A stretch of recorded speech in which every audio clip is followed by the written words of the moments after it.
ناممکن کو ممکن کر دکھاتا ہے. خدا وہ ہے جو ناممکن کو ممکن کر دکھاتا ہے. اندھیری رات کے دامن کو تاروں سے سجاتا ہے. وہی ہے کر قدرتا زندگی کے کارخانوں کا. وہی ہے کر قدرتا زندگی کے کارخانوں کا. خدا ماں کے شکم میں ہر سبق ہم کو پڑھاتا ہے. اسی کے حکم سے اس دھرتی کے موسم بدلتے ہیں. اسی کے حکم سے اس دھرتی کے موسم بدلتے ہیں. وہ بادلوں کو بنا کر بھاؤ برساتوں کو لاتا ہے. معزز سامعین، میں اپنے ٹوٹے پھوٹے الفاظوں سے اپنی تقریر کا آغاز کرنے چلا ہوں. نہ بادشاہ ہوں دلوں کا، نہ خطیب ہوں میں لفظوں کا. بس اللہ ساتھ دیتا ہے تو میں بات دل سے کرتا ہوں. مجھے بات دل سے کہنا ہے اور دل والوں سے کہنا ہے. نون حرف مقطعات میں سے ہے، والقلم وما یسطرون.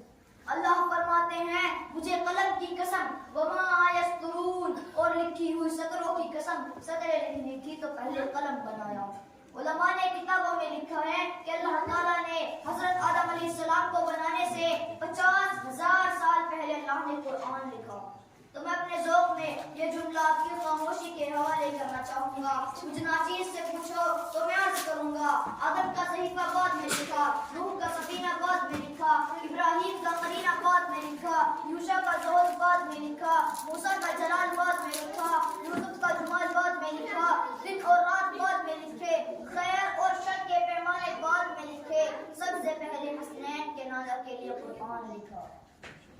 کسی نے امام غزالی رحمۃ اللہ علیہ سے پوچھا کہ قرآن کیا ہے؟ انہوں نے کہا قرآن چھوٹا بھی ہے اور قرآن بڑا بھی ہے، قرآن آسان بھی ہے اور قرآن مشکل بھی ہے. انہوں نے کہا وہ کیسے؟ تو حضرت نے فرمایا چھوٹا اتنا ہے کہ بچے کے ہاتھ میں آ جاتا ہے، اور بڑا اتنا ہے کہ اللہ تعالیٰ نے ساری کائنات کے نظام کو اس میں سبوت کے رکھ دیا.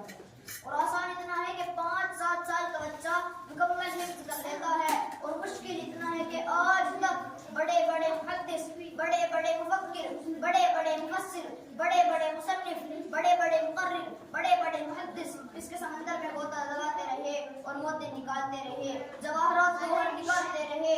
سب کی انتہا ہو گئی، لیکن قرآن کی انتہا تک کوئی نہیں پہنچ پایا.